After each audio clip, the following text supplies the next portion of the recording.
Ladies and gentlemen, if you haven't had your voting slips collected for the Mitre Goal of the Year, please hold them high in the air now so one of our team can collect them. This is the final call for your completed slip for the Mitre Goal of the Year.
Ladies and gentlemen, this evening's presentation of the Football League Awards 2015 will begin in around 10 minutes. Please note that drinks will not be served during the presentation, so please order your drinks now. This evening's presentation will begin in around 10 minutes.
Ladies and gentlemen, it's almost time for tonight's awards presentation, so please return to your tables now and take your seats.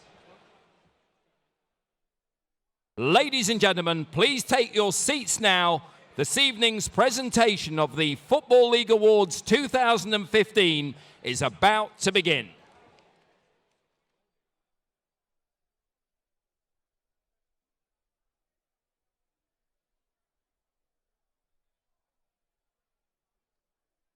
Yeah.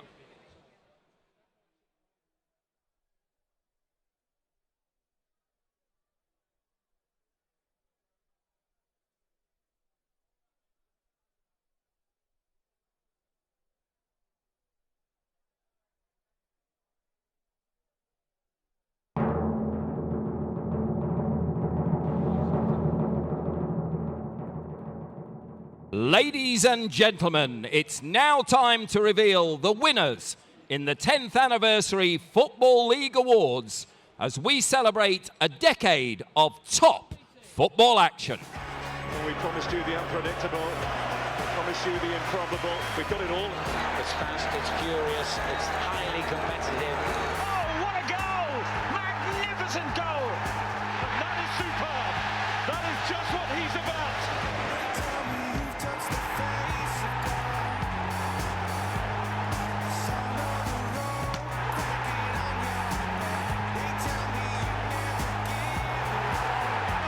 Says Deeney! Do not scratch your eyes. You are really seeing the most extraordinary finish here.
Now, please welcome back to the stage your host this evening and the presenter of the Sky Sports Football League coverage, Mr. Simon Thomas.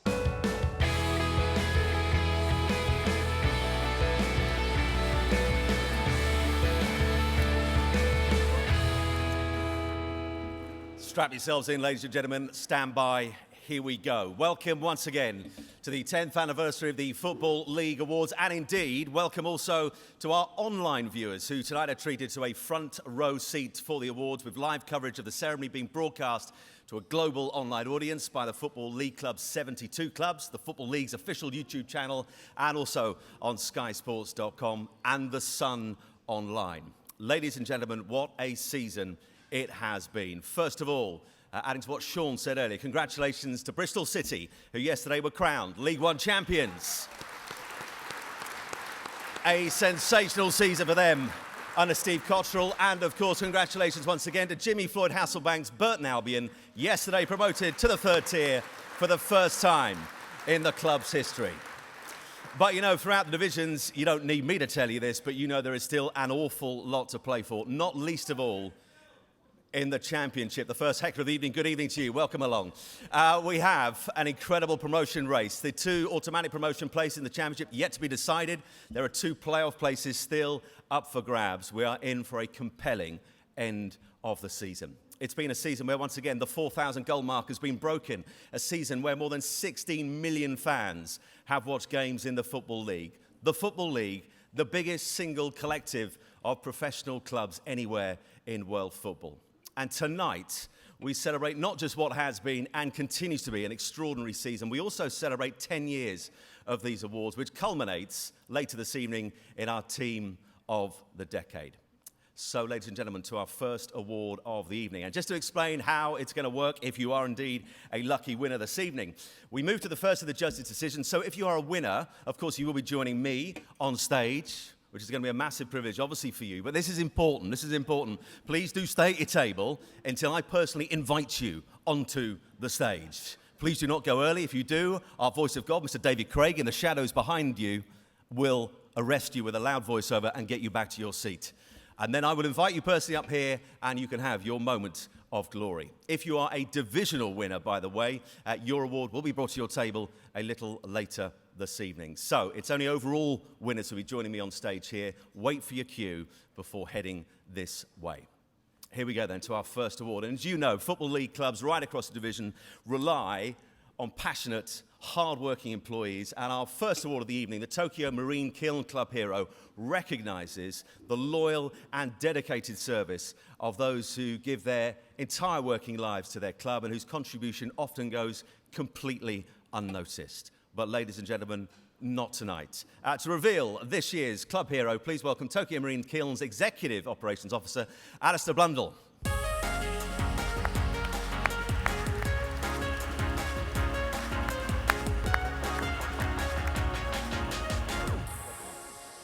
Now, this year, we asked all 72 Football League clubs to nominate their own club hero, an employee with over 10 years' service who deserves recognition for their loyal and dedicated service off the pitch. You may have had a chance, while dinner was being served, to have a look through the club heroes that were on screen during dinner, and I'm delighted to say we have some of them here tonight. So, if you are here, you know who you are. Stand in your tables, not on them, right now. Here we go. Don't hold yourselves back, and give them a massive round of applause.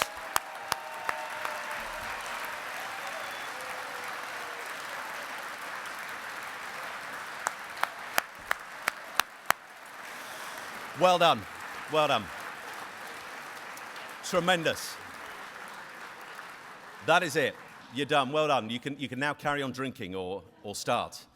There is also one more nomination that is a bit of a surprise for someone this evening. They don't know this is coming. That's why it's a surprise. Because as well as these 72 club heroes, there is recognition this evening for a Football League member of staff who has served for over 40 years. 40 years with the Football League. That takes some going. So what the Football League wanted to do was tonight make a special mention. She's shaking her head. She knows exactly who it is. I can see you. Please stand. Glynis Firth, the Administration Director, and take a well-deserved bow. Do not hold back, madam. You deserve this. There she is. Well done. You can sit down, yeah. Yeah, down you go. You don't need to make a speech. Congratulations to you, Glynis. You've just had your photo taken as well, haven't you? That'll be on Twitter, courtesy of Georgie Bingham. We move on, because, of course, there has to be one winner this evening. So the judges whittled down all the individual club winners to choose their overall winner. A lifelong club fan who's done it all, kit man, training ground manager, confidant and advisor. So, Alistair, who is our winning club hero? Thank you, Simon. I'm delighted to announce that the Tokyo Marine Kiln club hero is Birmingham City's Brian Murphy. And before you go too big on the round of applause, have a look at why Brian deserves this award.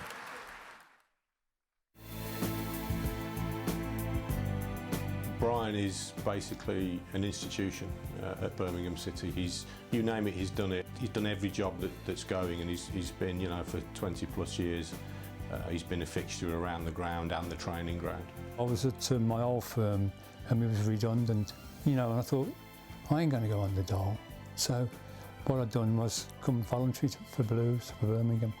And I swept up and reserved kit man's job of open up of a morning, open the training ground, shut the training ground, get all the laundry from the St Andrews, to go up and help Trevor or who was manager. Anybody that comes across Brian, he's got so much time for them, he's great with them, and he's always worked incredibly hard without fuss. Every club in the football, they've all got a silly old so-and-so like me who says, oh, I remember this, and you know, I love this club. I'm just proud that I've just played a little bit of a part in it. Obviously there's been tragic circumstances. He's lost his adult children, Sue and Wayne, 29 and 35, but he just got on with it, and that sums up Brian. He's got a massive love for Birmingham City Football Club. I should be thanking the club, not them thanking me, because they got me through that. He puts himself behind everybody else. No one has got a bad word for him at all. I tell you something, I'm so proud. And you know what? It's made me so proud because of Wayne and Sue and Tony. I know they'll be so proud, you know.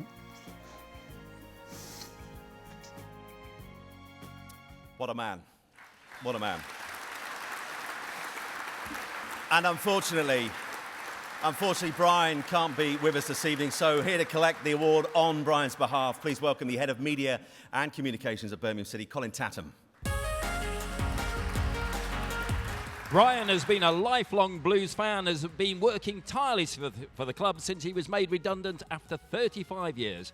He's been happy to take on any kind of job, and in 1997 became training ground and stadium manager. He's a real club institution, and Birmingham City without Brian just wouldn't be the same. Colin, just quick word on him. Unfortunately, Brian can't be with us tonight. We know he's ill at the moment. Just once again, underline what this man means to your club. As I said up there, he's an institution, and I think there's a couple of players here tonight that have come across Brian. But it's not just the work he's done in various guises at St Andrews and at the training ground. It's the way he is with people, fans, players, managers. It's hard to actually put into words to quantify, but and I do know, we touched upon there, he lost his adult children to cystic fibrosis, and Brian just didn't make a fuss. He just carried on as normal almost, and some people didn't even know about his loss around the club. That's the sort of mark of the man, and that's what Birmingham City means to him. And he was born half a mile from Villa Park, so you must be delighted that he chose Birmingham City and not them. Yeah, absolutely. I don't think he was too chuffed with today's results at Wembley, though, but that's another matter. But no, unfortunately, as you mentioned, Simon, Brian is quite seriously ill at the moment, and it's my privilege that he asked me to come up to accept this award tonight. And he just wants to say a very big thank you to the judges. And basically, as he said there, he's a silly old sod. Why am I getting the award? Those were his first words when he realised. But that's Brian to a T. He's a fantastic man, and this is well merited. And on his behalf, thank you very much. And on our behalf, please do take our best wishes back with you. Ladies and gentlemen, the Tokyo Marine Kiln Club hero is Birmingham City's Brian Murphy.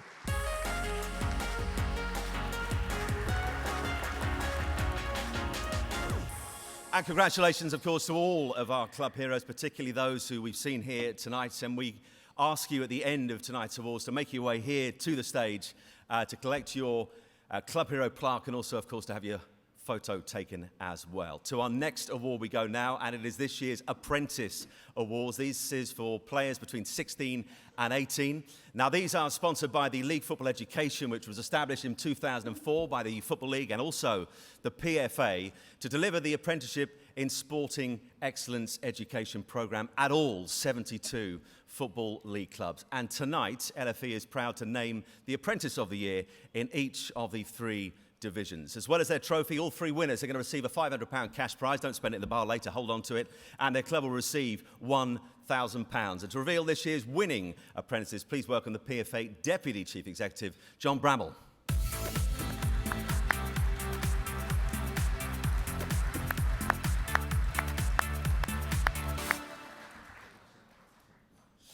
Now, to choose their winners, the judges look not just at each young player's performance on the pitch, but also at their disciplinary record and their educational achievements as well. And first, it's Lfe Apprentice of the Year for League 2, and the winner comes from this shortlist of 3.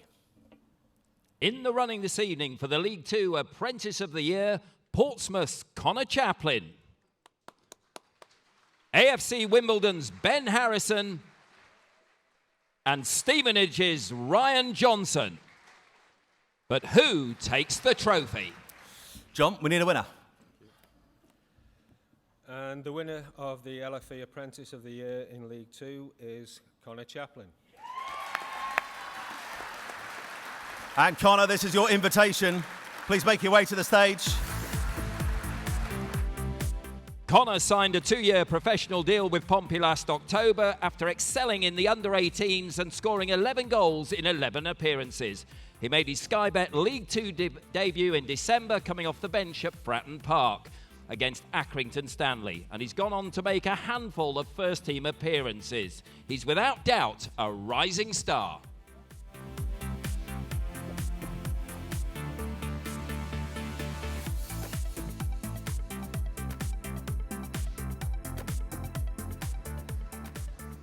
Congratulations, Connor. Never easy having your photo taken while having to grin and also take the round of applause as well. But you signed a professional contract back in October. That's obviously an immensely big moment for any football player. How does this moment compare? Yeah, it's a great achievement. Obviously, there's a lot of apprentices in League 2, and to be on top of the pile feels great. And how have you enjoyed the last few months? It's been a bit of a roller coaster. Gone from playing youth team, reserve, first team football, and it's just been, everyone that's helped has been magnificent. Ladies and gentlemen, the Lfe Apprentice of the Year for League 2. Please, once again, show your appreciation for Portsmouth's Connor Chaplin.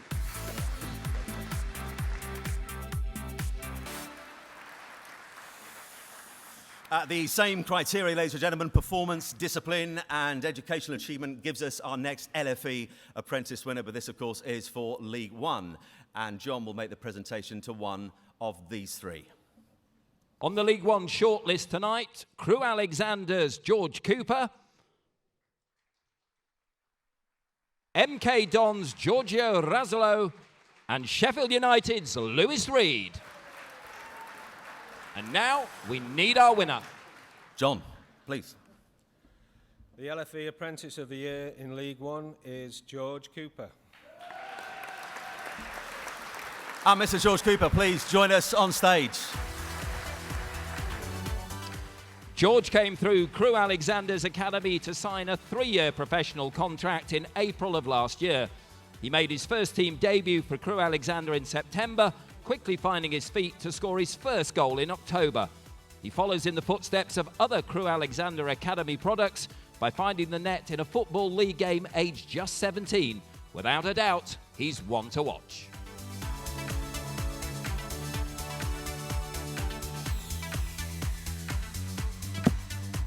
Please, round of applause. He's had the longest walk of the evening by a distance. He is dancing his way through the tables. Keep the applause going. It makes the moment for him a lot easier. Don't shake hands on the way. We've not got all night, got it. Come on. Come on, George. How about you come?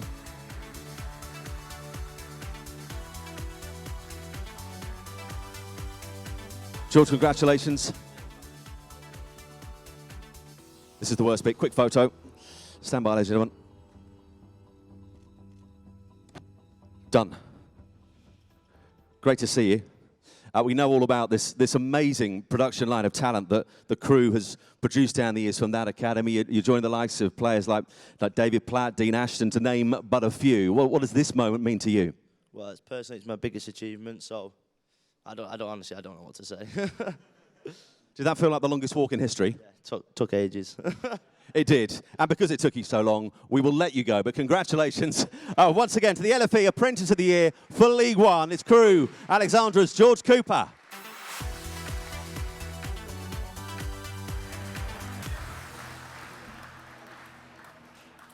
A fine example there from George. If you don't know what to say, don't say it. And we move swiftly through the evening. Brilliant.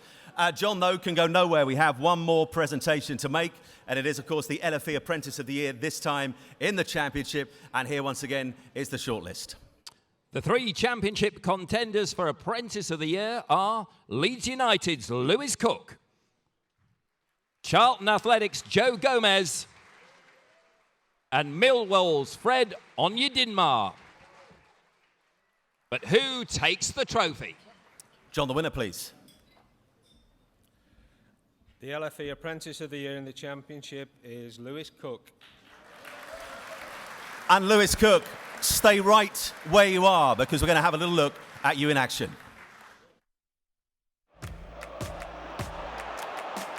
Oh, brilliantly done by Cook.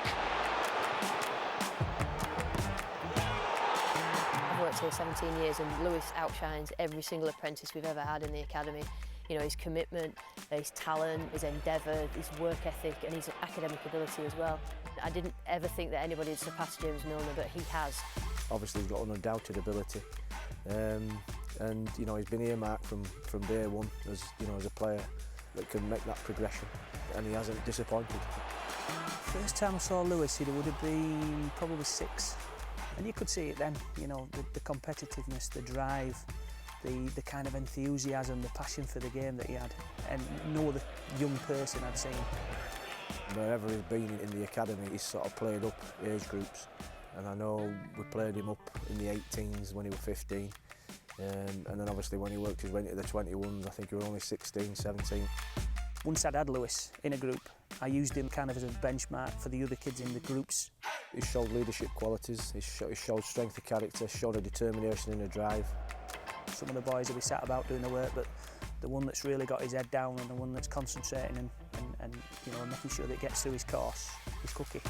He could have let everything else go to waste, but he's going to come out with distinctions. He's passed his MVQ already, and he's got, you know, his coaching is due to finish in the next week or so. So all in all, I'm very proud of himself. He looks like he's a seasoned pro in the first team. He's just an all-round top young professional. Ladies and gentlemen, please welcome to the stage our LFE Championship Apprentice of the Year from Leeds United, Mr. Lewis Cook.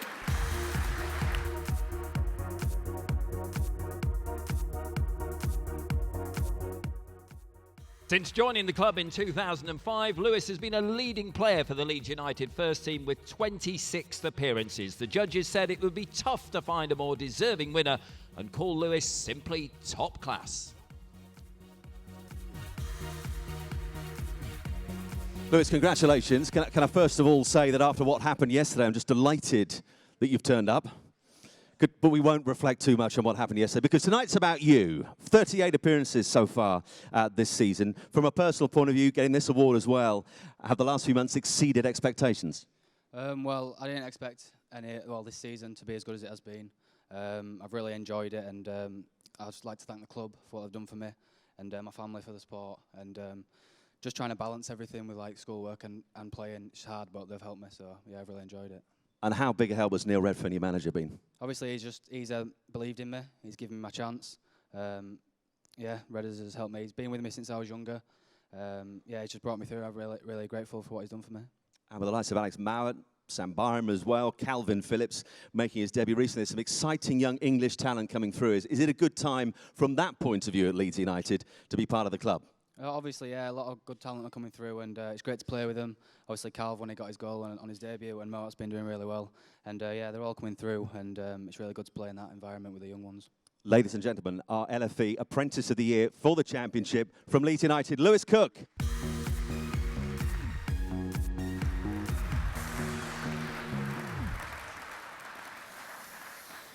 Now, ladies and gentlemen, at all 72 Football League clubs, players are giving up their time to support club community projects and making, as no doubt many of you will know, a genuine difference. So for tonight's PFA Player in the Community Award, clubs were asked to nominate one player from their first team squad that they felt had really excelled in providing support to their club's community programmes. So to reveal the winning player, please welcome from the PFA, their chairman, Mr. Richie Humphreys.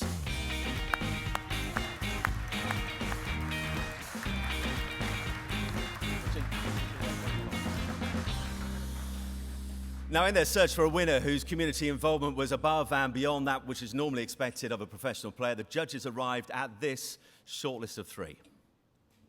In the running tonight, Reading's Hope Akpan, a genuine social inclusion ambassador who made 14 Community Trust appearances throughout 2014. Leighton Orient's Elliot Omazuzi for his brilliant work with vulnerable age groups across East London and monitoring young people in the community. And finally, Millwall's Danny Shitu, a real community champion who sets a great example in many community projects, including Lewisham's 10,000 Hands Peace campaign. So we need a winner. Richie. The PFA player in the community is Millwall's Danny Shitu. And Danny, stay where you are while we have a little glimpse at your outstanding community contribution. Danny Shitu is a footballer that cares. He cares about the football club he plays for. He cares about the community in which that football club participates, and he's been an inspiration on that front. And Danny leads from the front, always has done. He certainly leads from the front on the aspect of community care. Danny's always found time for the community, always for the fans. But that's the type of guy he is. Other players have followed, and we're very proud of what Millwall's doing in our community, and Danny's been a massive part of that over the last 2 years. So now that it's good that things like this is going on, because everybody's learning that everybody's the same. He's always the first in the door. He spends loads of times with especially the kids, and he's the last one to leave. In fact, he spends more time than you normally would expect of a footballer, and that's rubbed off on the rest of the players. So Danny has led from the front, and he's been truly an inspiration, and we're really proud to have had him at the club. Ladies and gentlemen, please welcome to the stage Millwall's Danny Shitu. Danny embraces his role as ambassador not just for Millwall but for football in general. He was inducted into the Show Racism the Red Card Hall of Fame last year and named Millwall's PFA Community Champion. He's a great supporter also of the Save Lewisham Hospital campaign.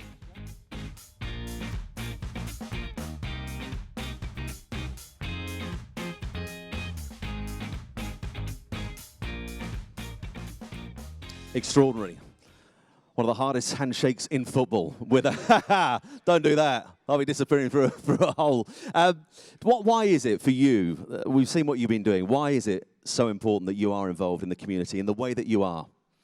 I think that the way I got into football wasn't the normal way of getting into football. I had to work really hard. So being a professional footballer is not something I take for granted. And one of the lines that I live by now is that the only thing greater than achieving is inspiring. So we make so much of a difference, meeting people and talking to them. I think we don't realize that. So for me, I don't take it for granted. And as we heard in that, you are leading from the front. If there are players out here tonight, probably a lot of them do have some kind of involvement already, but could get involved more. Tell them why it's so important that they do. I think that what they need to realize is that as football players, we're more important than you think we are. People take what you say really importantly, and they listen to you. So just spending that extra bit of time talking to them, I guarantee you they never forget it, and they talk about it time after time after time. So you're making a change in people's lives. So that little bit of time that you've got, which doesn't change nothing in your life, you're changing somebody's life, and you're helping them, and you're advising them, and that little bit will help them achieve their dreams. So just do it. That's worth a round of applause. Tremendous. On a slightly different note, 3 games to go, 4 points the gap. Is there a growing belief that you just might be able to survive? Oh yeah, for sure. If you're still in it and you can still work hard and you can still, win the games until it's mathematically impossible, you got to keep going, and we're going to keep going. And we wish you well in that. Ladies and gentlemen, the PFA player in the community for this year, the wonderful Danny Shitu.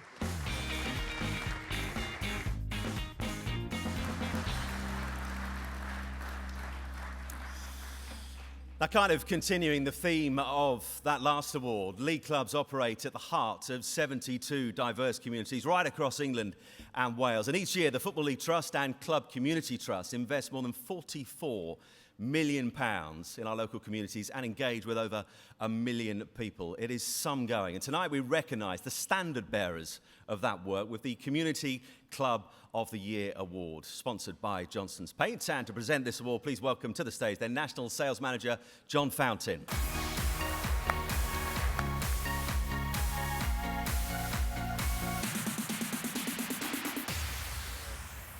Now, the criteria for this award included innovation, breadth of delivery, and impact. And it goes to the club scheme that most successfully engaged with its local community, chosen from these 5 regional winners.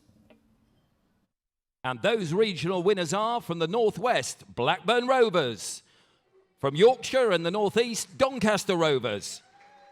From the Midlands, Derby County. From the East, Norwich City. And from Albion. So those are the contenders, but John, time to reveal the winner, please. The Community Club of the Year is Derby County.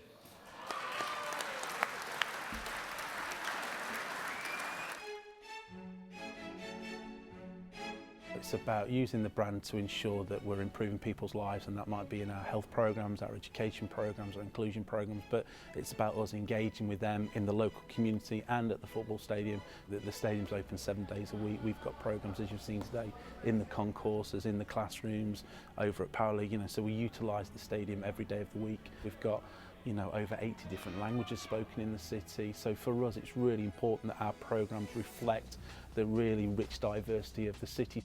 School sports partnership is huge, so nearly 100% of the schools in Derby City affiliate to the school sports partnership, so we're working with teachers and capacity building in schools through teacher assistants and so on. And the SSP is provided with lots of opportunity for the children to get out of school, do activities, engage in competitions that they wouldn't otherwise have an opportunity to do, and they thoroughly enjoyed it. I don't think there's any coincidence in the fact that last year we had our best SATs results, our best academic performance, and also we had a very successful year with school sports. We have a huge disability programme which stretches throughout the county. Our core coaching programme remains really strong. Here, both physically and mentally, getting them off Class A drugs and other substances. After being on drugs for 13 years, I've had to learn everything about myself again. It's not just focusing on getting you off drugs and that's it. It's helping people with all the other skills as well. I've not known anyone to come here and not enjoy it and not benefit from it, whether it's weight loss, confidence. We all come here with different problems, but we all stay for the same reason, sort of thing. To be able to work with people, whether they're 30 years old, whether they're 4 years old, to engage them in the programmes and really motivate them to do something is really rewarding. Yeah. And please welcome the head of Derby County Community Trust, Simon Carnell.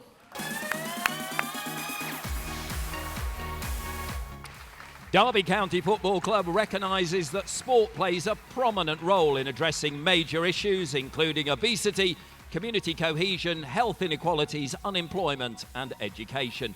The club particularly impressed the judges with its flagship programme, their school sports partnership. Its boxer-sized classes for substance misuse clients, Easter holiday camps at its soccer dome and a leadership academy in their classroom looking at social media in sport. Applause, please, ladies and gentlemen, just to help them onto stage.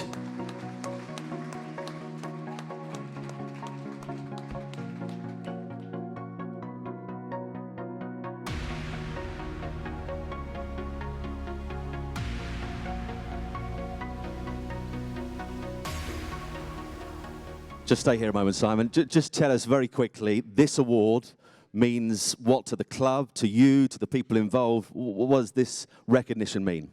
I think it goes throughout the football club, from our American investors to our executive to my board of trustees and just to all the staff. We always say to them, you're never going to be millionaires when you work in community.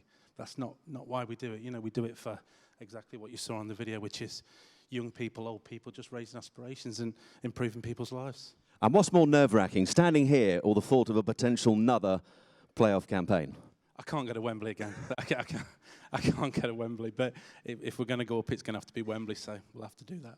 Ladies and gentlemen, the Johnson's Paint Community Club of the Year is Derby County.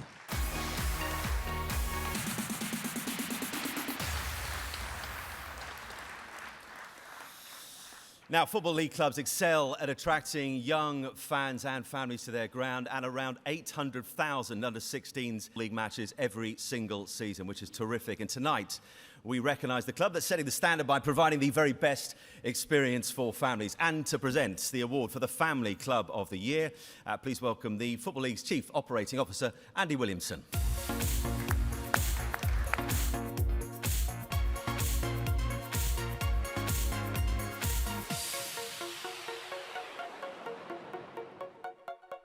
And there are 6 contenders on the Family Club shortlist: Brighton and Hove Albion, Colchester United, Middlesbrough, Milton Keynes Dons, Plymouth Argyle, and Stevenage.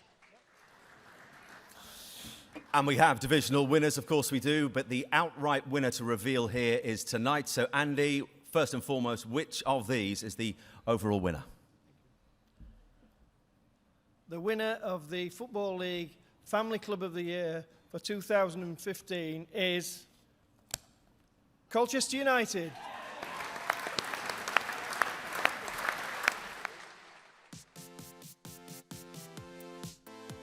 Been at this new stadium 7 years now. Having the right kind of feel about the place on a match day and during the course of the week was really important to us, that the fans felt that we were approachable and could kind of come to games and be affordable for them as well. We've had lots of new families coming along. You know, they still say the environment's friendly, you know, the people are welcoming to them. You've got fans mixing out the front, you've got bands playing, people having a drink, having a laugh, and yeah, it's a really, really nice, inclusive atmosphere. There's always something going on in and around the stadium, you know. So hopefully it's not just coming to see the football, which is the important side of it. There's other attractions there for for families to partake in. We've introduced Eddie's Nest, our youth club, where kids can go in before the game, do colouring in, play on the Wii, meet new people in there as well. It's exciting because it's nice. Everyone's friendly. There's drawing and just stay in the warm and good stuff like that. The players are great. They want to make sure the supporters have a good experience, and they're fully aware of the importance of that. Now, for under 11s here at Colchester United, children are free. So if ever I come up here with my son to bring his mates over as well, we can bring 2 or 3 of his mates at the drop of a hat, come along and have a really good day out. We haven't got loads of money, and that comes from the playing budget right the way down to the things we do on a day-to-day basis, but we want to prove to kind of clubs of our size that it is possible to do it with a little bit of creative thought and a little bit of willing from the staff and the supporters. We want the atmosphere to be vibrant when they come here, but equally, as you say, if it's going to be right for families, it needs to be safe and it needs to be the right environment for them to be in, and we've worked so hard on that, and from top to bottom in terms of our staff culture and the way that we sort of treat people on match days. And we're setting strong foundations on and off the pitch for a real bright future, and in 5 or 10 years' time I'm sure that'll prove to be the case. And ladies and gentlemen, to receive Colchester United's trophy this evening, please welcome their supporter liaison officer, Matt Hudson. Colchester United set out to increase family attendances through the 2014-15 season by introducing under-11s for free at every League One fixture, with staff and players contributing towards a culture where families can enjoy watching affordable live football in their own town. And in the first half of the season, more than 3,000 under-11s attended a game. Here they come, ladies and gentlemen, making their way up onto the stage. Give them a big round of applause as they arrive. Oh, he's going for the leap. It's dangerous, but he's done it. Up you come. Come into the middle, boys.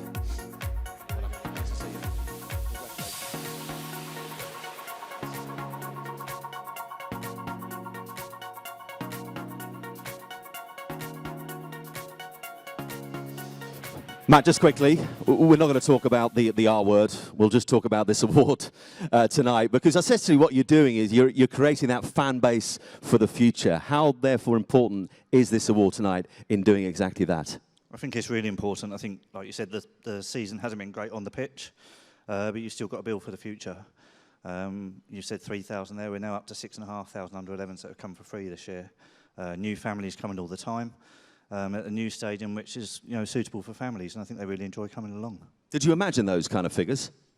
We were hoping, but with the team, as I say, have struggled on the pitch this year, you do wonder whether families will still come along, but they have been as well. Ladies and gentlemen, the Football League Family Club of the Year is Colchester United.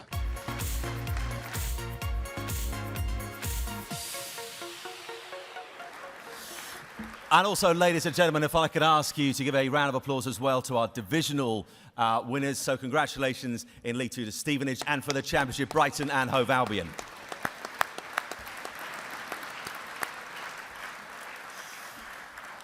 Well done to you guys. Right, it's time now for one of our big awards of the evening. It is time to reveal the results of your vote. So thank you very much for voting. It is time for the Mitre Goal of the Year. Now, during 2014, nearly 4,000 goals were scored in Football League competitions. To find the best, each Football League club was asked to nominate their best goal of the calendar year, and it was then the presenters and the viewers of Sky Sports Soccer AM who narrowed down that shortlist which you have been voting for tonight. The votes are in, verified, counted, and to reveal the winner of the Mitre Goal of the Year, please welcome to the stage Mitre's Head of UK and Ireland Sales, Mr. Chris Degnan.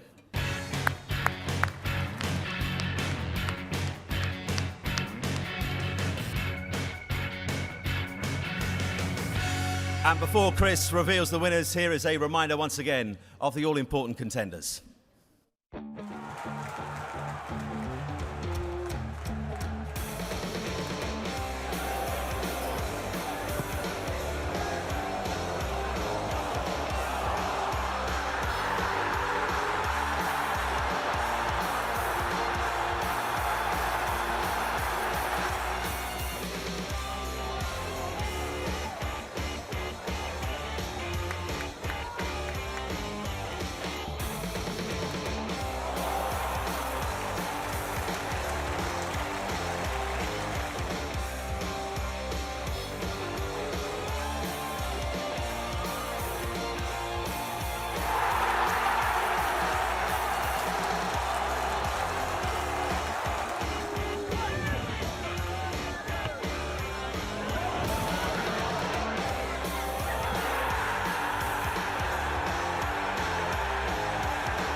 So 5 absolute belters, but Chris, we need to know who received the most votes this evening.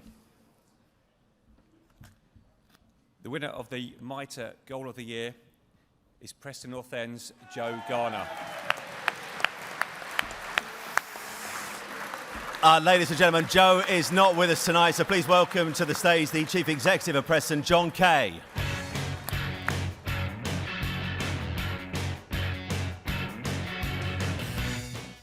What a goal and a worthy winner, and fans view Joe Garner's winning goal as perhaps the best ever in the 130-year history of Deepdale as a football venue.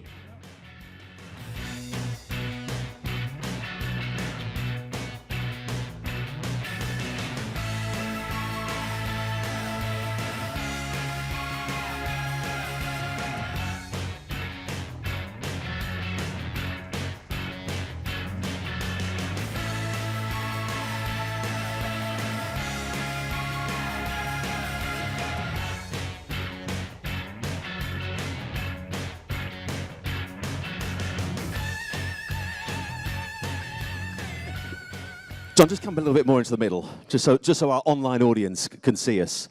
Obviously, Joe can't be here tonight, so you've got a rather large game to come on Tuesday, so it's a pretty decent excuse. Yeah, I'm afraid Joe didn't get much of a say in that, actually, so I'm hoping he's at home putting his feet up, ready for Tuesday night.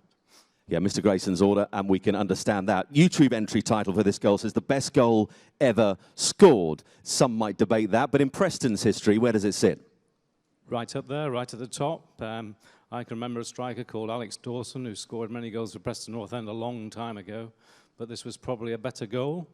It was described as a terrific volley from 25 yards, but I think we can all see there was a bit more of it than that. And to do it in a playoff semi-final as well, did that add just a little bit extra? That added a bit of spice. In the end, we weren't successful. Rotherham were the deserved winners of two legs, but obviously this made the first leg. 3 games to go, some battle in League One as well. Bristol City already into the Championship. You're chasing down the other places. How are the nerves? We're nervous, clearly. We wouldn't be human if we weren't. We just concentrate on the next game. There's nothing new in football. If you win them, you're going to be there. Never a truer word was spoken. John, thanks ever so much. And the Mitre Goal of the Year goes to Preston North End's Joe Garner.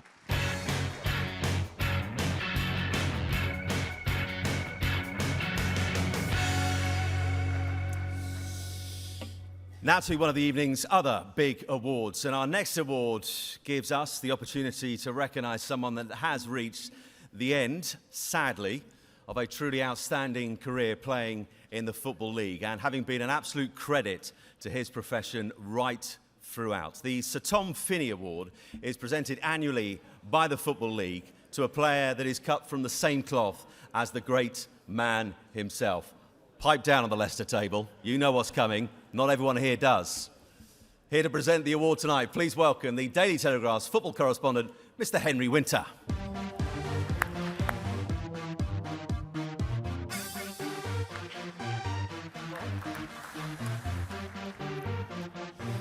Well, Henry, it goes without saying this is a terrific moment in which to celebrate one of the real heroes of the game. And Henry, who is this year's recipient? Good evening. The winner of the Sir Tom Finney Award is Kevin Phillips. And Kevin, hold your horses. Hold your horses. Get back on your chair. Like I told you earlier, while we sit back, you can enjoy this, your rather wonderful and illustrious career. Phillips! Oh yes! Oh yes! Oh yes! That was a stunner! Phillips with the shot. Oh, that is a fantastic goal! It's Phillips. It's an absolutely superb Kevin Phillips goal. It was tough for him because he'd just been let go by Southampton. We started a few games with him at right back. Kevin was a centre forward in the old days before he actually went off to Southampton. So I rang Kevin on the Friday night and just said to him, look, we've got a game tomorrow. Do you fancy playing up front? And he said yes, he would like to have a go. Started him and he scored a hat-trick first game. They let him go because of his size. He never grew any taller, but what he did with his body, he made himself as good as he could possibly be. Kevin never let anything really affect him. He was great that if something came along and he didn't take it, he knew he was going to take the next one. Well, he came into the training ground from Watford. He was small, diminutive. But once we started the five-a-sides and he got hold of the ball and he wouldn't pass and he kept scoring goals, we kind of knew he was something special. He knew what he was going to do. He knew what he was good at, and he was ready to do it at all costs. His finishing was superb, and he got all sorts of goals. He was good in the air. He could bend them in the far corner from outside the box. He could get in close for the tap-ins. He's built great partnerships over the years with different players. It was lovely because I would just stand up there and lay things off, and he would know exactly where it was going. And we didn't work on it at all. I will never forget it. The club where it all started for him is put to the sword by the master craftsman, Kevin Phillips at Wembley. I got Kevin Phillips on the pitch.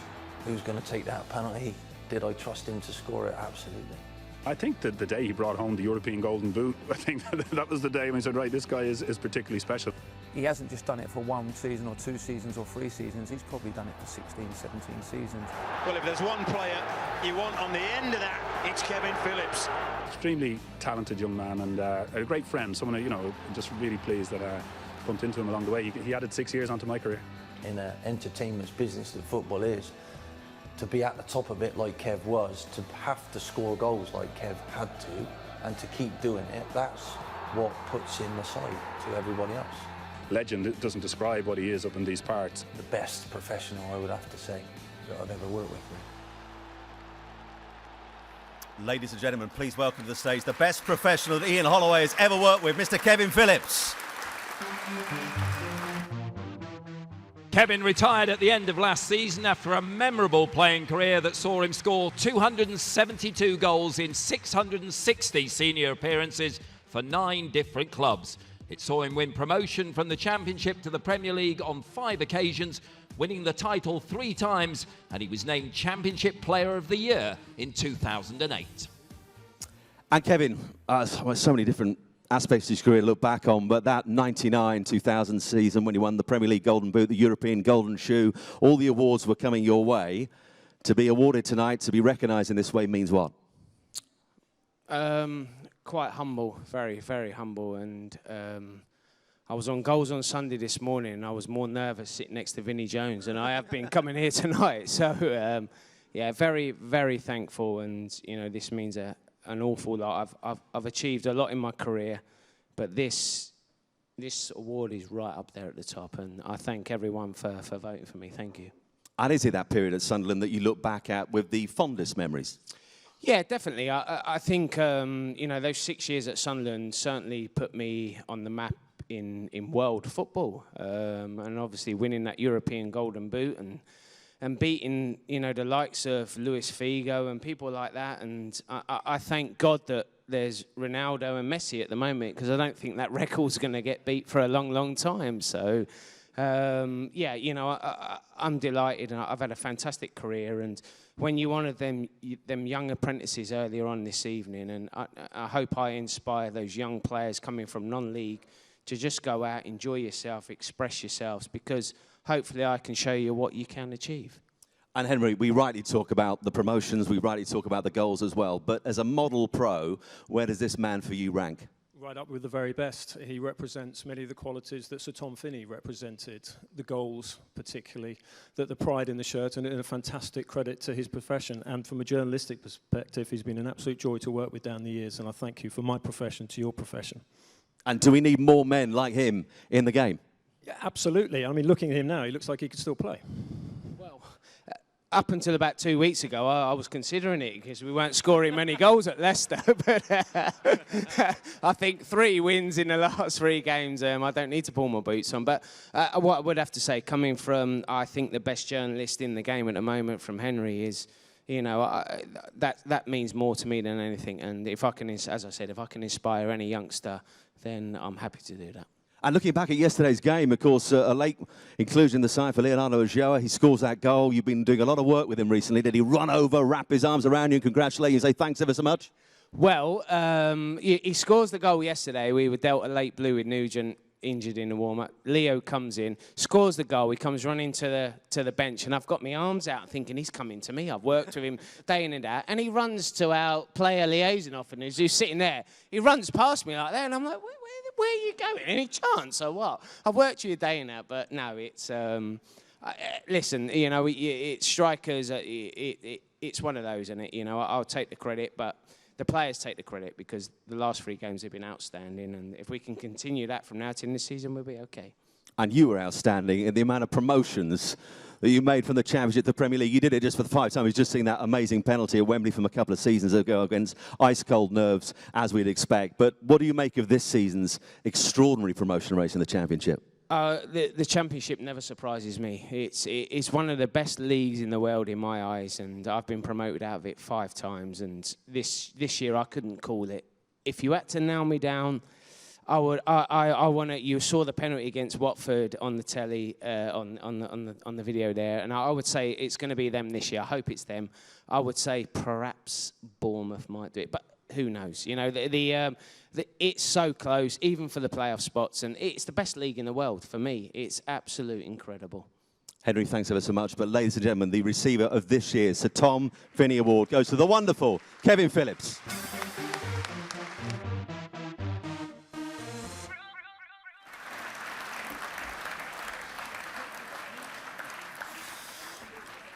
Now, ladies and gentlemen, our next award is for the Capital One Supporter of the Year. And here, for this award, fans from right throughout the Football League were asked to nominate one supporter who'd gone above and beyond the call of duty that is demanded by fans and shown that extra bit of commitment to the club. And to tell us who's won this award tonight, please welcome Capital One's Head of Sponsorship, Jason Carr.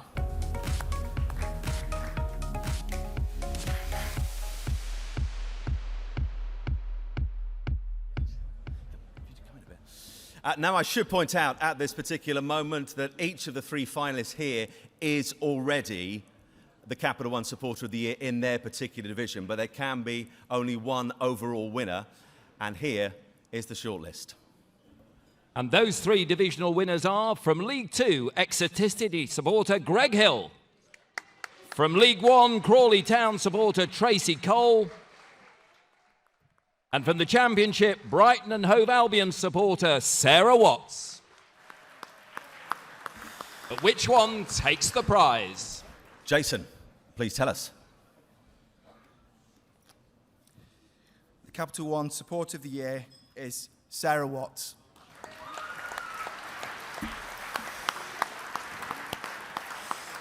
Now, ladies and gentlemen, very sadly, Sarah passed away at the beginning of this year. But here is why she so deserves this award. Have a look at this.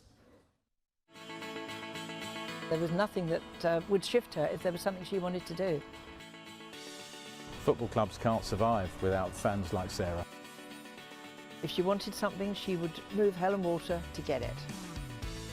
When we heard that the Goldstone was being sold and we were going to be pretty much homeless, she was one of the first in the queue to say, right, we're doing something. There were a whole series of battles that she took part in. First of all, there was installing the new board. Then we were stuck at Gillingham, and it was bringing back the Albion back home to Brighton.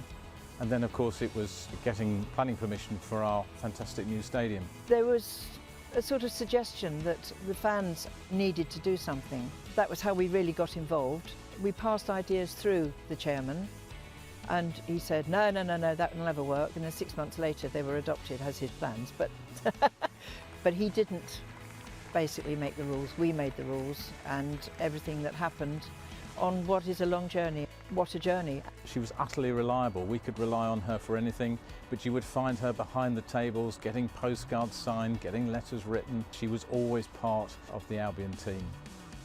You name it, she did it. We did it, and we built this. She then took on the battle to try and deal with prejudice, and in particular homophobic behaviour. Sarah and I took it on as two straight girls, and everybody looked at us and said, you know, it's only banter, deal with it. We weren't prepared to deal with it. Going to football now is an enjoyable experience. Not necessarily what's on the pitch, but our surroundings are great. And that's thanks to Sarah sticking her neck out and not giving up. And this is going to be an opportunity for a minute's applause for Sarah Watts. She will never ever be forgotten. She was an inspiration to us. I went to see her just before she passed away, and I came away inspired. Thanks to everybody who's voted for her, because we've lost a great fan, I've lost my best friend, and society has lost a great lass. I miss her. Ladies and gentlemen,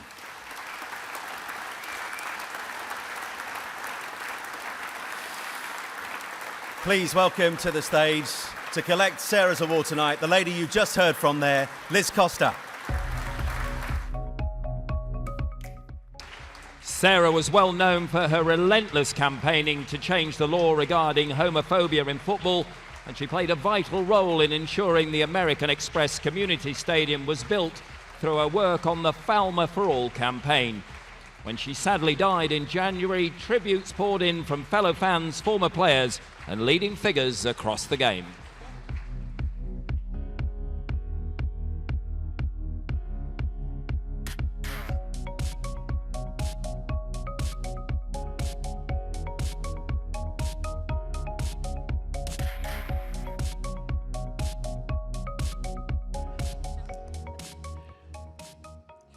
Well, ladies, Liz, and also Sarah's sister as well. I know this is a hugely emotional moment for you, understandably as well, but just put into some kind of context for us. Why this club, why those campaigns, why everything she got involved in mattered to Sarah so much?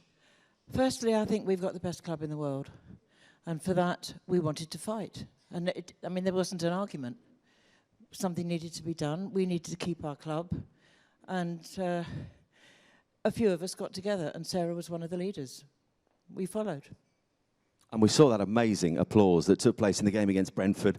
It came in the 50th minute. As her close friend, what did that mean to you? What would it have meant to her? She'd have looked down and thought, what the hell is going on? Well, seriously, before she died, she actually said to Mandy and I don't understand what's going on because I didn't think anybody liked me. Why did she think that? Who the hell knows? We had an awful lot of abuse because of our action on the homophobia campaign.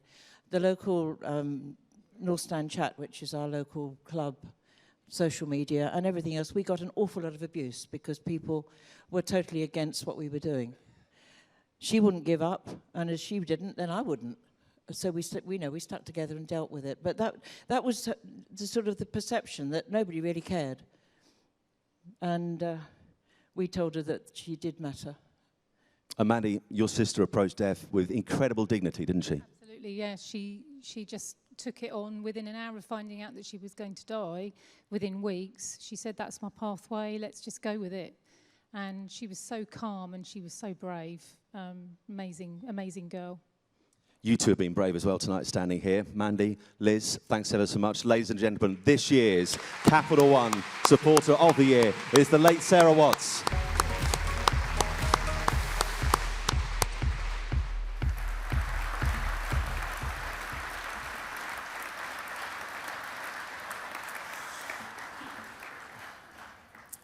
Amazing. Right, time now, ladies and gentlemen, to reveal one of the highlights of the evening is the award for the Young Player of the Year. The best player in the Football League under the age of 21 or in the season that he turns 21. And this award, as many of you will know, has earned a reputation as being the passport to football stardom with previous winners, such as the likes of Gareth Bale, Wilfried Zaha, Nathaniel Clyne, and of course Will Hughes, who are all now established stars. We're delighted to say that Nathaniel Clyne is with us tonight. Nathaniel, wherever you're sitting, welcome along, good to have your company. Now, astonishingly, in the 10 years since these awards began, presenting the award, more money has been spent on its winners than on the winner of the Ballon d'Or, which is some going. And to present the trophy to this year's winner, please welcome to the stage the chairman of the FA, Mr. Greg Dyke.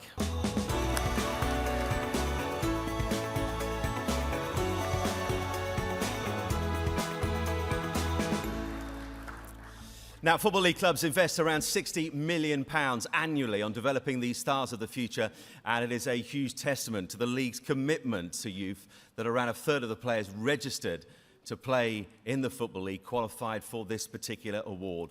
And the winner is one of these rising stars.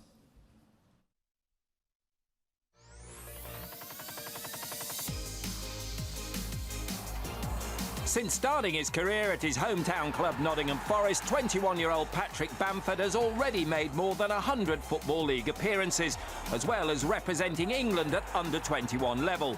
He's Middlesbrough's top scorer this season as the Teessiders push for promotion from the Sky Bet Championship.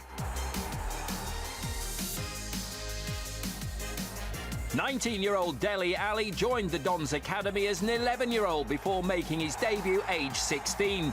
Described by his manager as the best player in League One, he's already scored more goals this season than in any other, including a hat-trick against Crewe, and is the club's top scorer. This skillful midfielder has now added an England under-19 cap to his under-17 and under-18 appearances. Part of the Norwich side relegated to the Sky Bet Championship last season, 21-year-old Nathan Redmond has made over 40 appearances this season as the Canaries bid to bounce back at the first time of asking. An established member of the England under-21 squad, the winger's a firm favourite at Carrow Road, with his pace and skill helping propel Norwich to the brink of promotion. So, three outstanding young talents that we are going to see plenty more of in the future. But Greg, who is taking the title and trophy home tonight? Well, the Football League Young Player of the Year is MK Dons Dele Alli. Dele, please come and join us. 19-year-old Dele has enjoyed an outstanding season as part of his hometown club's promotion challenge in League One. His outstanding performances at the heart of the Milton Keynes Dons midfield brought the scouts flocking to Stadium MK, and it was no surprise when Spurs signed him in the winter transfer window before loaning him back to the Dons for the remainder of this season. Come on, ladies and gentlemen, put your hands together. MK Dons Dele Alli, he's going the Rig route as well. Dele, great to see you. Well done.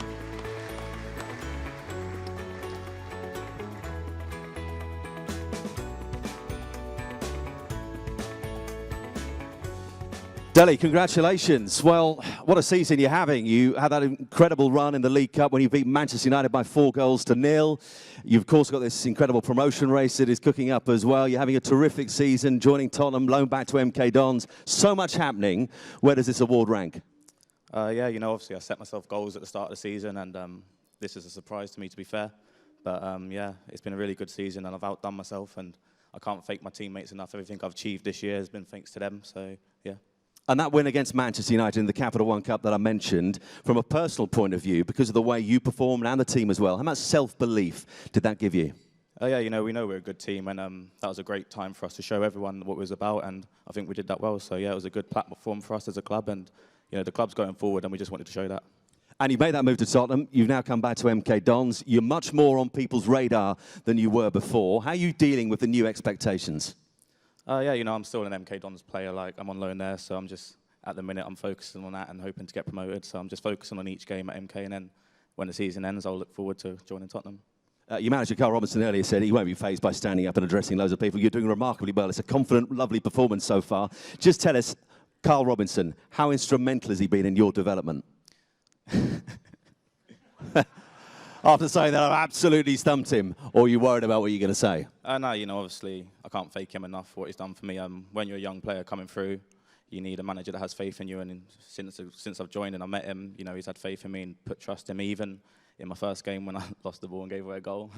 He still put me back in, so yeah, I can't thank him enough. And 6-1 against Lake Norwich yesterday. You eventually got amongst the goals with a late one, but it's nice to get amongst them and just give us a sense of, within the dressing room for you as well, what it's like to be part of this League One promotion race. Yeah, you know, we're just really enjoying it. Obviously, we've got a good team and a good young team, and well, a good mixture. Obviously, some of the old ones, but it's a good mixture, and obviously everyone's getting on, and we're just enjoying playing together. Ladies and gentlemen, the Football League Young Player of the Year is MK Dons' Dele Alli.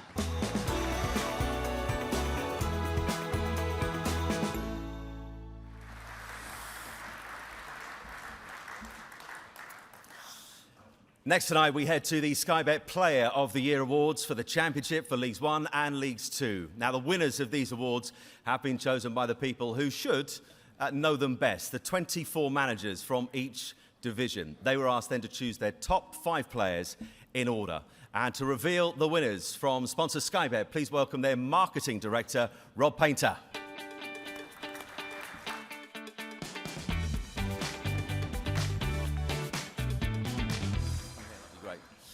And we start by revealing the Sky Bet Player of the Year in League 2, and there's a trophy awaiting one of these.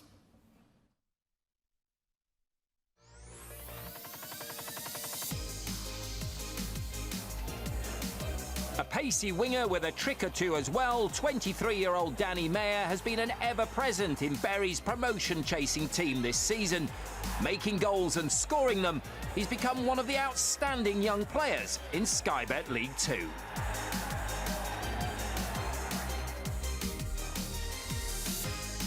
Ryan Woods has come through the ranks at Shrewsbury to establish himself as one of the standout midfielders in Sky Bet League 2.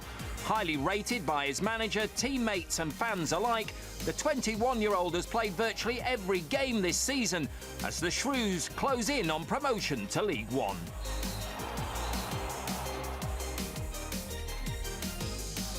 Only 21 years old, Alfie Mawson has established himself as a rock at the centre of Wycombe Wanderers' defence, and he's weighed in with his fair share of goals as well.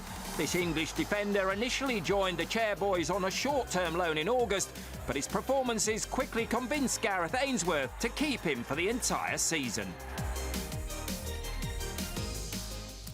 And Rob, we need a winner. The Sky Bet Player of the Year in League 2 is Bury's Danny Mayer. And ladies and gentlemen, collecting the award on Danny's behalf this evening, please welcome Club Director Gary Lloyd. Attacking midfielder Danny has continued to impress in Sky Bet League 2 with his pace, technical ability and his stunning array of long-range goals. Having signed for the Shakers from Sheffield Wednesday in the summer following a season on loan at Gig Lane, Danny has gone from strength to strength as Bury seek to force their way into League 2 promotion places.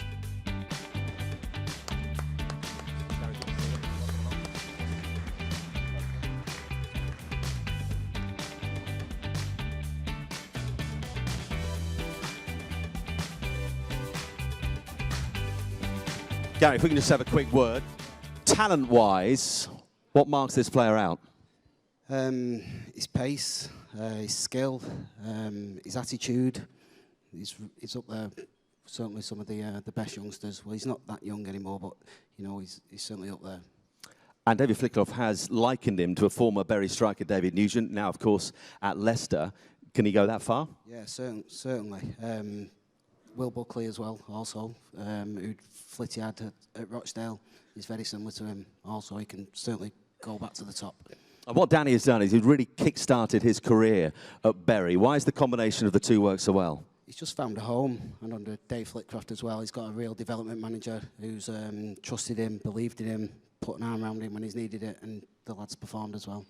Gary, thanks ever so much. The Sky Bet League 2 Player of the Year is Bury's Danny Mayer.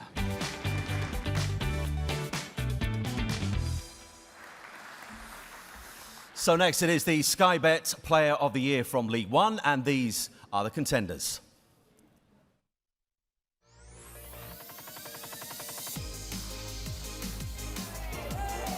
Since joining Bristol City in the summer, Luke Freeman has quickly established himself as a forward who can make goals as well as score them, making him a firm fans' favourite along the way. His performances throughout the season have played a major role in the Robins' promotion to the Sky Bet Championship.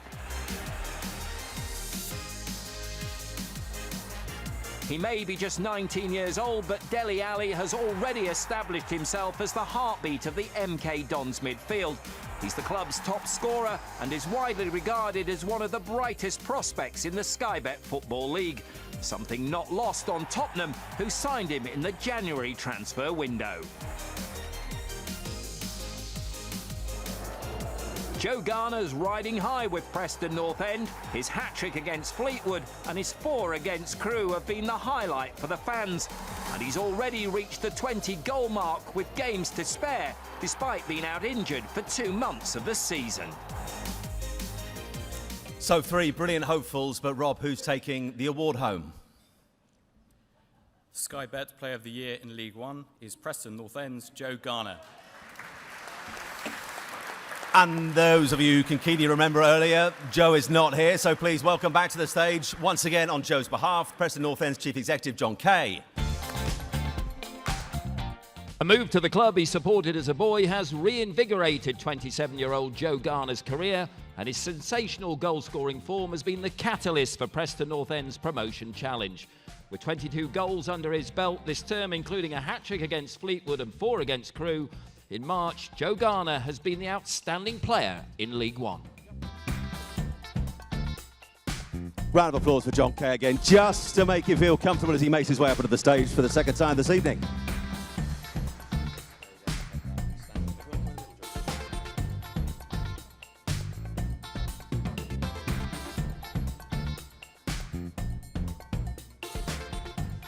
Now, John, let's be honest, we covered most bases earlier when we were speaking about Joe. So just quickly, this award means what to the club? What will it mean to him? Well, Joe actually is a relatively modest person off the field, and his football he's had to work hard at. And last calendar year, he scored 34 goals. This season, he scored 21 goals. He had a serious injury in November in the game at Bristol, a freak injury which removed a tendon from his shin. He came back on the 3rd of February, and since then he's scored 9 goals. So it's just reward for all his hard work. Be fair to say this was not the night to have a game on a Tuesday, was it, if you're Joe Garner? Quite right.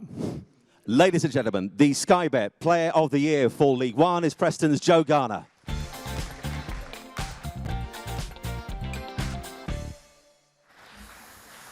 Which brings us naturally, of course, to the Sky Bet Player of the Year for the Championship. And previous winners of this have included the likes of Danny Ings, Phil Jagielka, Ricky Lambert, Kevin Nolan, to name but a few. Here come this year's contenders for this prestigious title.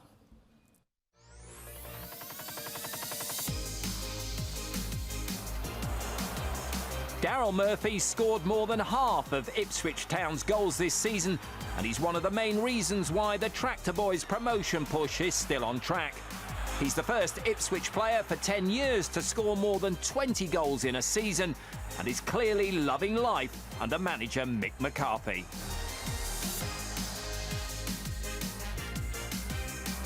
Following his successful spells at the MK Dons and Derby, Patrick Bamford has established himself as a prolific goalscorer in the Sky Bet Championship as he bids to propel Middlesbrough into the Premier League.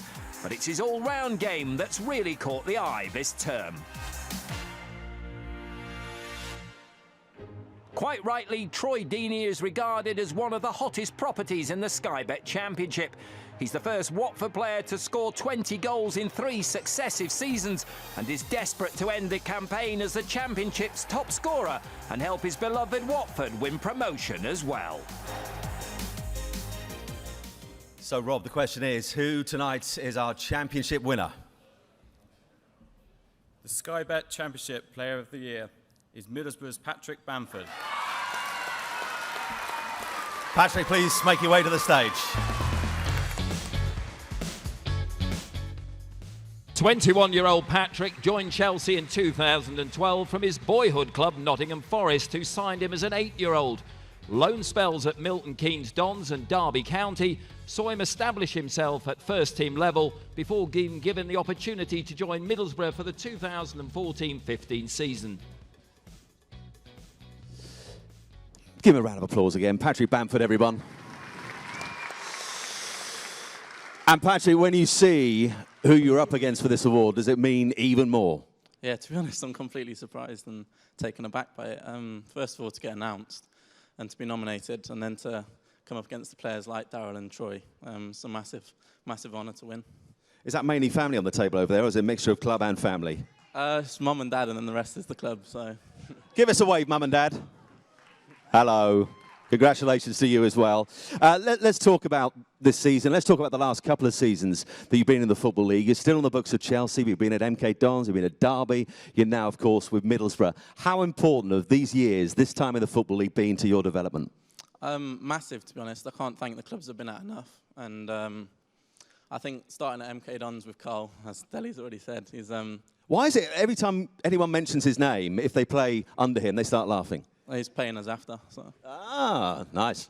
Nah, but honestly, from MK Dons to Derby and now Middlesbrough, everyone's supported me so much. I can't thank them enough. So. And let's talk a little bit about life at Middlesbrough. Life under Aitor Karanka, of course, he knows Jose Mourinho very well from their time at Real Madrid. How important has he been in your development this season? Massive, and the similarities between him and Jose. Like what? I shouldn't really say, but... Come on. How much winning means. Yeah. Like, you can't really put it in words. And he'll be fuming at half-time if we've played well but we're losing.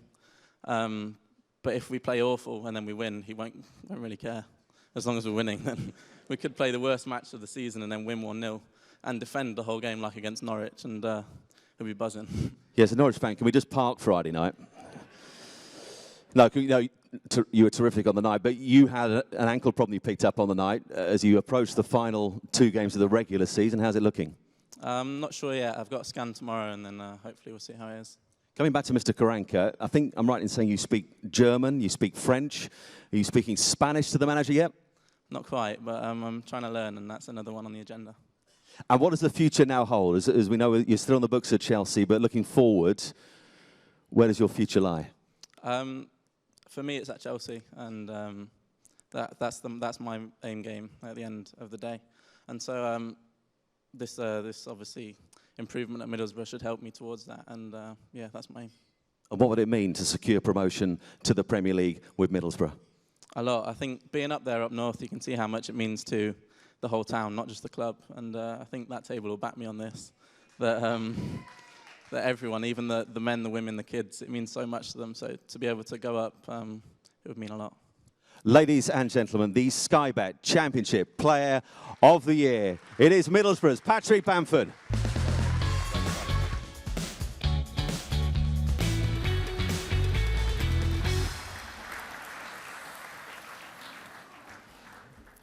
If you're thinking loo time, bar time, ladies and gentlemen, we are nearly there. Our penultimate award this evening is a special one. It marks the 10th anniversary of the Football League Awards. It recognises 11 exceptional players and 1 outstanding manager from the last 10 years to create the Football Manager Team of the Decade. And to make the presentations, please welcome from Football Manager, their studio director at Sports Interactive, Miles Jacobson.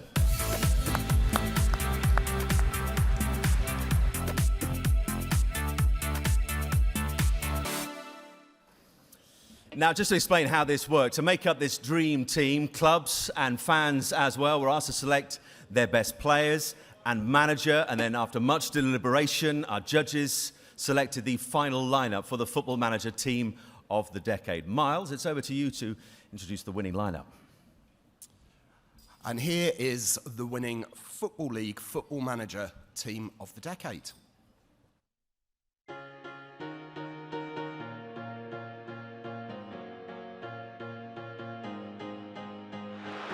Since his debut at Darlington in 2006, Kasper Schmeichel has kept over 100 clean sheets in the Football League, been named in 3 teams of the season and won promotion to League One and the Premier League. This stylish right-back was one of the cornerstones of that entertaining Swansea side that rose from League One in 2008 to the Premier League in 2011.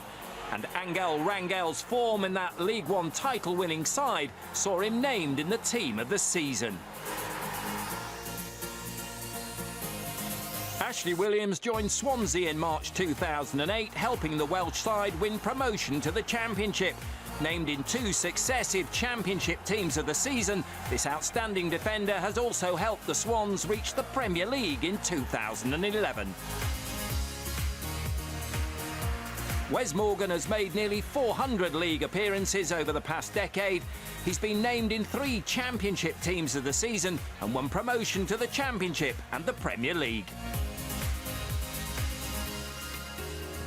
Gareth Bale made his debut for Southampton in 2006 and the following season took the Championship by storm, winning the Young Player of the Year award and being named in the 2006-07 Team of the Season.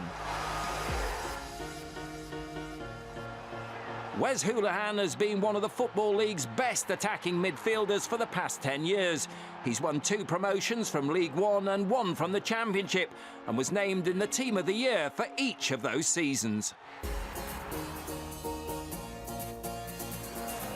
Adam Lallana was one of a group of Southampton players who won back-to-back promotion from League One and the Championship, and this gifted midfielder was twice voted onto the Team of the Season.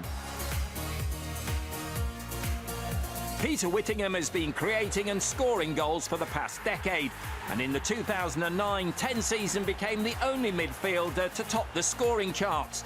He's been in the Championship Team of the Season 3 times and in 2012 won the Mitre Goal of the Year award. With 128 goals over the past 10 years for Rochdale, Brighton and Crystal Palace, Glenn Murray has been one of the most prolific strikers around.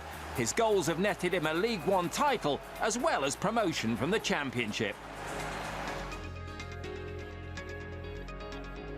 No one scored more goals in the Football League over the last 10 years than Ricky Lambert, with the striker hitting the net 153 times. He's been named Championship Player of the Year, won 3 promotions, been in the Team of the Year 3 times and finished top scorer in 4 different seasons.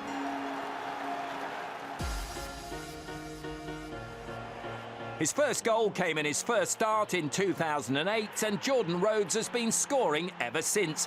His total now stands at more than 150 Football League goals. He's won 2 promotions and has been named the 2012 League One Player of the Year.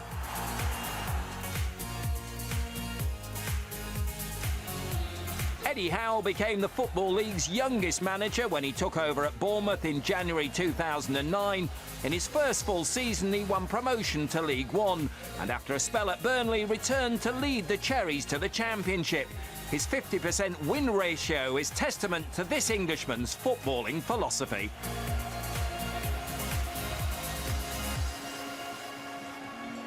And ladies and gentlemen, we are delighted to have 7 of the 12 here tonight. So please welcome onto stage goalkeeper Kasper Schmeichel, centre-back Wes Morgan, midfielders Wes Houlihan and Peter Whittingham, forwards Glenn Murray and Jordan Rhodes, and manager Eddie Howe.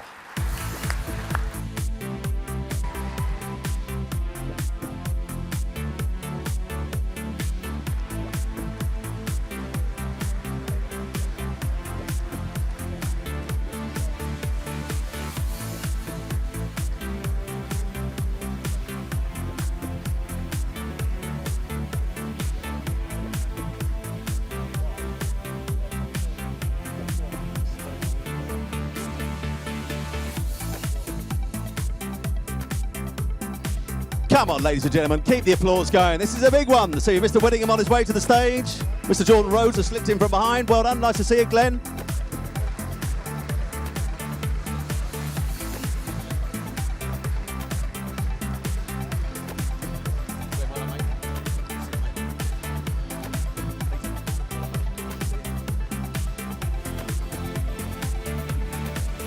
I'll tell you what, photographer, this is where you're going to earn your corn, getting this lot in. Guys, bunch in, bunch in. In we go, Jordan.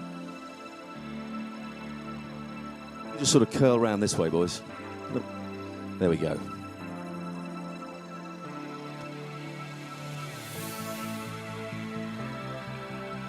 Now, ladies and gentlemen, I can't interview all of them because some of them don't want to be interviewed, but I'm going to speak to one or two of them. Mr. Wes Morgan, how nice is it?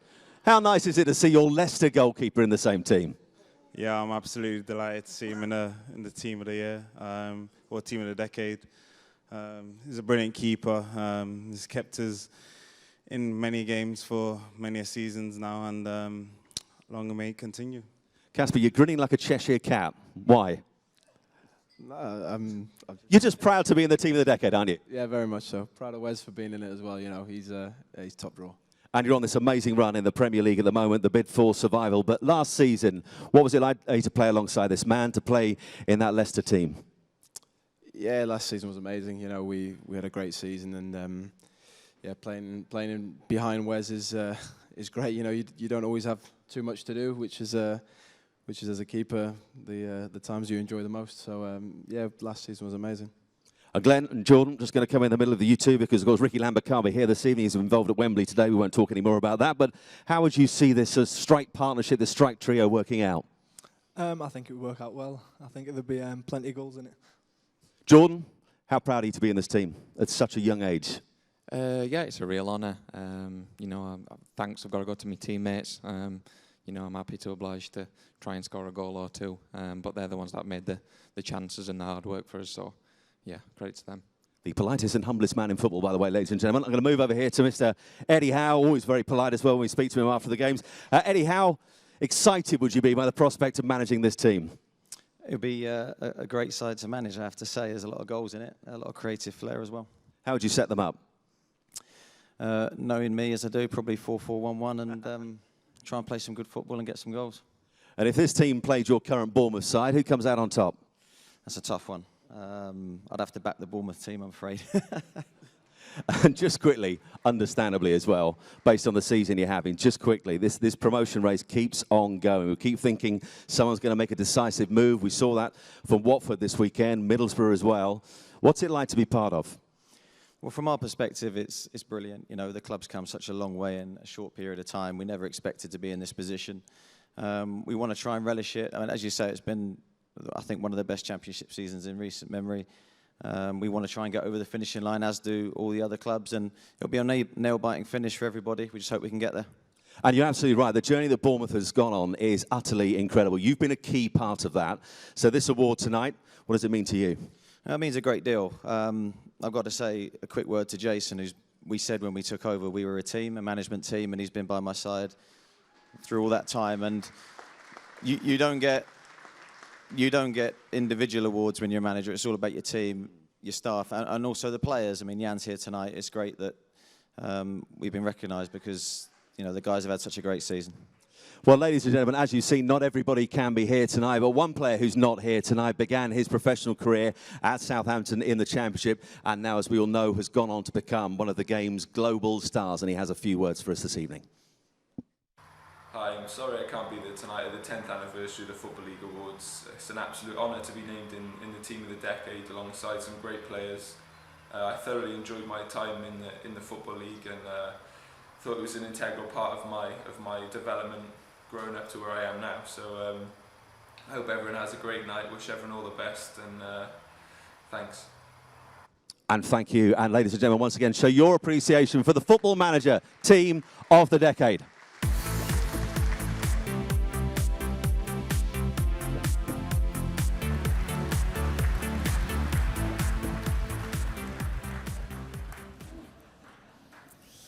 Now, tonight's final award recognises and rewards a significant contribution to League football. It has been chosen by the board of the Football League in recognition of dedicated service to the professional game. And to present this coveted gold trophy, please welcome the chairman of the Football League, Mr. Greg Clark.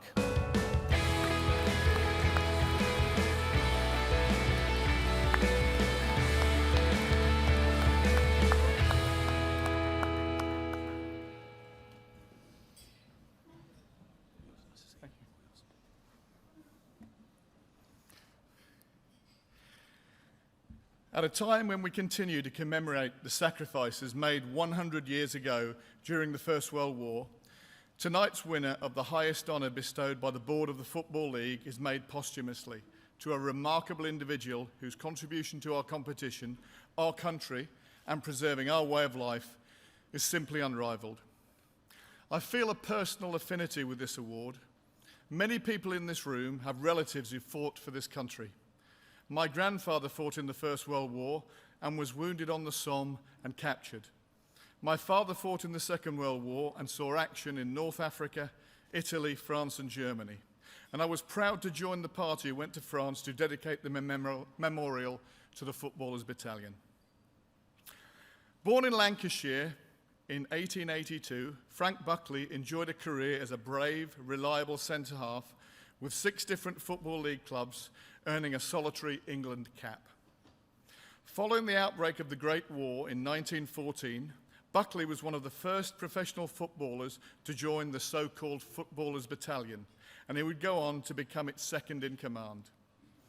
During the Somme offensive in July 1916, Major Frank Buckley led his men in the heroic action at Delville Wood, where the Football League's memorial to the Footballers Battalion now stands. He was badly wounded in the shoulder and lung, ending his playing career and very nearly his life. But he survived and returned to civilian life and the sport he loved. In the process, beginning one of the game's longest managerial careers that has seen him come to be regarded as one of the great innovators, with a fine reputation for discovering talent like Stan Cullis, Billy Wright, John Charles and Jack Charlton. Known as the Major throughout his managerial career, Buckley earned the devotion of his players despite being a stickler for discipline and physical fitness. Having managed Norwich City and Blackpool, he joined Wolverhampton Wanderers in 1927, and during his 17-year stay at Molineux, he lifted the club from the brink of relegation to Division 3 to the heights of Division 1. Laying the foundations for the great Wolves side of the 1950s that would go on to dominate English football. War intervened again, and having attempted to enlist at the age of 56, he served his country in the Home Guard.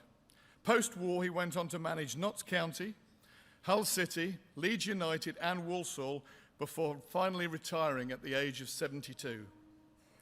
Last December marked the 50th anniversary of his death in 1964, aged 82. The personal sacrifice made by Major Frank Buckley and the outstanding contribution he has made to our competition mark him out as a supremely worthy winner of this award. We weren't the only ones who wanted to pay tribute and keep his memory alive.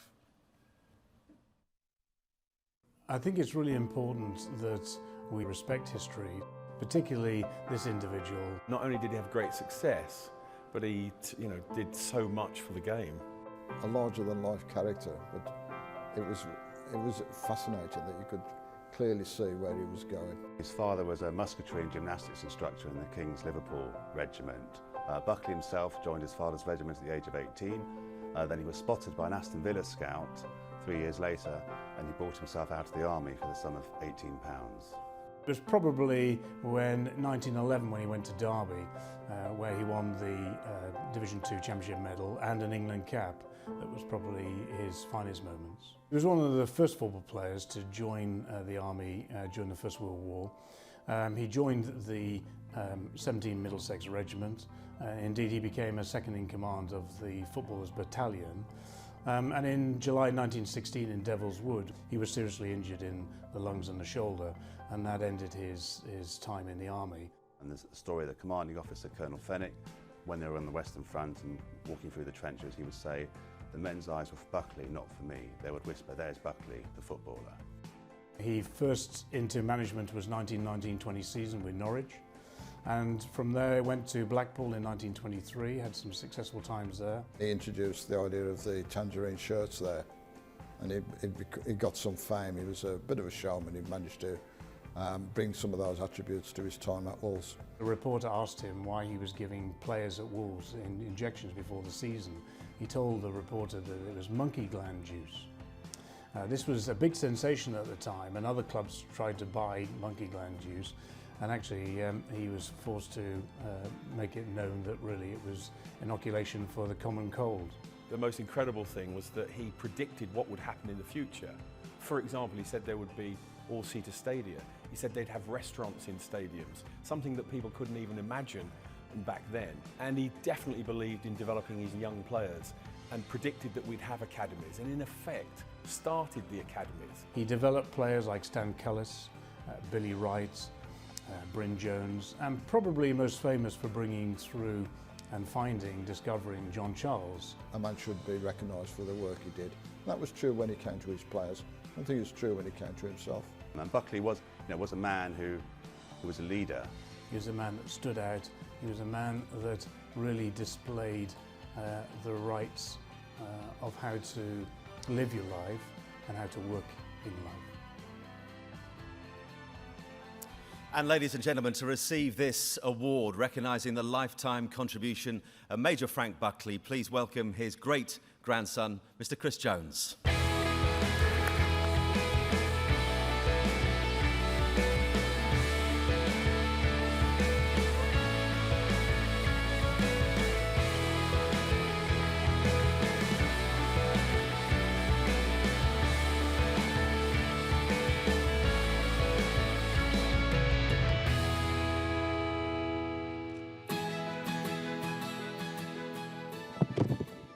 Chris, would you like to say a few words about what this award means to your family?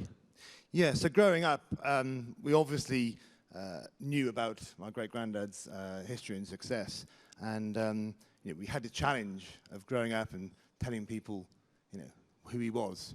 And of course, he hadn't won that much. It wasn't Alex Ferguson, and so many of our friends didn't appreciate what he did. But I think what this award I think does is actually recognises him not for actually what he won, but what through his coaching, management, leadership inspired other people to do. And I think that is fantastic because, from a non-football person, what the Football League gives more perhaps than just somebody to cheer for on a Saturday. It actually gives this sort of coaching into society of personal sacrifice, teamwork, and a will to win. And I like to think that's the legacy that he gave us as a family, so that we have those values and carry them on.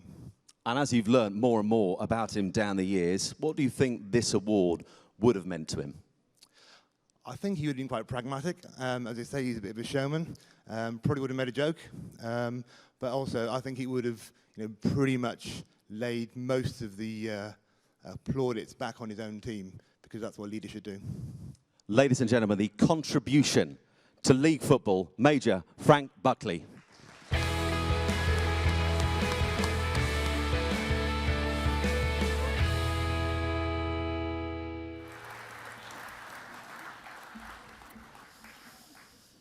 Well, ladies and gentlemen, those were the Football League Awards for 2015. Congratulations to everybody who was shortlisted, but of course a special congratulations to all of our winners this evening. And just finally, as part of the 10th anniversary celebration, the Football League is giving fans a chance to choose their goal of the decade. So look out for more details of that and how you can vote in the coming weeks. In the meantime, all that's left for me to say is thanks for coming. Well done again to our winners. Have a terrific evening. And I'll leave you this evening with a preview of the top 10 goals in contention for that goal of the decade. Have a great night. Good night.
Ladies and gentlemen, a big thank you first of all to Sky Sports' Football League leading presenter Simon Thomas.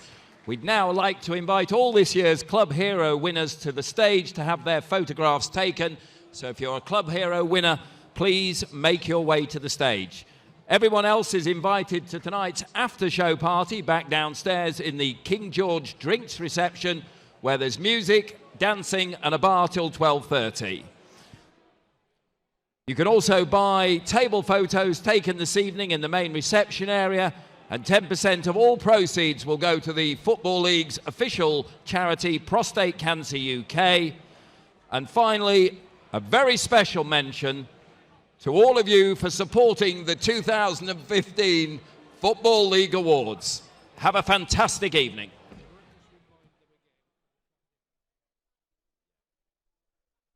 Please, all Club Hero people, to the stage for your photographs.